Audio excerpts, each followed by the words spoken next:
one else realized. Major Brooks listened to the banter with half his mind, knowing it for what it was, a giddy chorus of nerves and apprehension. He still could not remember the author of his quote, and as he checked through his memory, another, less amenable one came to mind. He had first heard it from the lips of a dying IRA terrorist the previous year. Lying there, blood flowing freely from a neck wound into sodden leaves in an Armagh lane, the man had looked at him, smiled, and recited, "Thus is war. Boys flung into a breach, like shovelled earth, and—" He had died then, and it had taken Brooks many months to find the rest of the verse and its source. Finally, the wife of an old friend had recognized it as a poem by the American Amy Lowell. He had looked it up and found the rest. And old men, broken, driving rapidly before crowds of people in a glitter of silly decorations, behind the boys and the old men, life weeps and shreds her garments to the blowing winds. These are the boys, Brooks thought, looking round at them. Mozzer, with his fresh-faced innocence, ginger-haired Stanley with his sleazy grin, the overwhelming Hedge. At that moment the lights went out. The rotor blades reached a pitch which made conversation impossible, and the Wessex lifted up from the aircraft carrier's deck and started moving southwestward, low across the South Atlantic swell. Cecil Matheson poured himself a modest finger of malt whisky, took an appreciative sip, and carried it across to the window. Through a gap between darkened buildings, he could see light reflected on the Thames. In the street below, he could see theatre and cinema-goers threading their way through the Saturday evening jam of taxis. The buzzer sounded on his phone, and he took 3 quick strides across the room to his desk.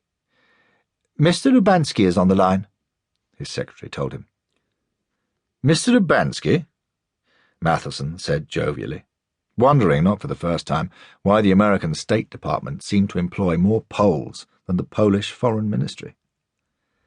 He had met this particular one on his last official visit to Washington, and been more impressed than enamoured of him. The fact that Lubansky was known to privately support a neutral American position vis-à-vis the current dispute only made the coming conversation more fraught with difficulty. The lack of liking seemed to be mutual. "Cecil," Lubansky replied, with more familiarity but rather less enthusiasm. "What can I do for you?" "I'm sorry to take up your time at the weekend," Matheson said, with as much sincerity as he could muster at short notice.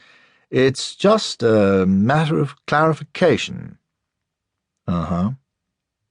"The President's speech on Friday. The ice-cold bunch of land down there speech?" Lubansky asked, a twist of malicious humour in his voice. That was how Ronald Reagan had described the Falklands, and Matheson winced at the memory. "Yes, that one," he confirmed. "Of course, we don't share the President's opinion in that respect, but we are—" He wanted to say glad that the US government has at last realized its responsibilities to a NATO ally, but that would hardly be diplomatic. "Pleased that we've finally fallen off the fence on your side," Lubansky offered. "That's certainly one way of putting it," Matheson agreed, "though I'd prefer to think you had stepped down. In any case," he continued hurriedly, "we're obviously gratified by the sanctions announced by your government and by the President's promise of material aid. As regards the latter, you'd like to know what's on offer? Of course, but I'm sure that question can be handled through the normal channels. I have something more specific in mind." "Which is?" For the first time, Lubansky sounded vaguely interested. Time to bite the bullet, Matheson told himself. "AWACS," he said. "Airborne Warning and Control Systems." "I know what AWACS are," Lubansky said dryly, "and without putting too fine a point on it, I think I can safely say the answer will be sorry, but no." Like hell he was sorry, Matheson thought. "Her Majesty's government would like to formally request the loan of just 2 AWACS, he pressed on. If I could just continue," Matheson said, rather more harshly than he intended.